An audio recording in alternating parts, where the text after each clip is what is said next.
السلام عليكم ورحمة الله وبركاته. الليلة معنا مروحية أتاك التركية. يبلغ طول المروحية 14 متر و60 سنتي، ارتفاعها 3 أمتار و95 سنتيمتر، 4 متر إلا 5 سنتي. تمتلك المروحية محركين، قدرة كل محرك من المحركين 292 حصان. في استطاعة المروحية الطيران لمدة 3 ساعات بالوقود القياسي بتاعها. ما عندها إمكانية خاصيات تزود بالوقود، طبعا المروحيات وقود بس فقط اللي بتقوم به من المطار. تقطع مسافة 519 كيلومتر. طيارة يعني زي ما بقولوا طيارة تركية مشتركة بين الشركة أو الحكومة التركية والحكومة الإيطالية. بس أصلا المروحية دي اسمها أجيستا وباسمها الجيش الإيطالي. الجيش الإيطالي شركته أجيستا ويستلاند.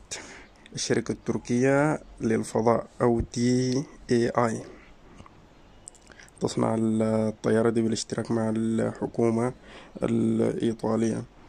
طيارة بتاعت هجوم على المدرعات وعلى تجمع الأفراد وعلى الاستطلاع في الحدود، وحتى يعني إمكانية التشغيل بتاعها ما غالية ولا مكلفة. في منها نوعين، تي 129 وفي أتاك 2. دي اتطور الجيش التركي براو مستغل من دون ما حتى يرجع لشركة أجيستا الإيطالية. شركة أجيستا طبعا الإيطالية عندها مروحية أجيستا طبعا متفوقة أو فيها قدرات بسيطة فايتة مروحية أتاك، لكن طبعا كل جيش ما بيديك إمكانية التصنيع الكلي لأنه لازم يكون متفوق عليك. بس حتى المروحية الإيطالية يعني ممكن نقول على متفوق على الأباتشي الأمريكية. أما المروحية التركية برضو متفوقة على الأباتشي الغريبة الأتاك 2 والأتاك تي 129.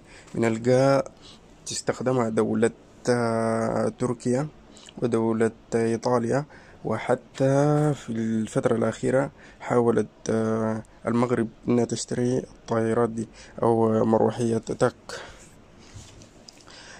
خيار مناسب للجيش السوداني، ممكن يشتري الطيارة دي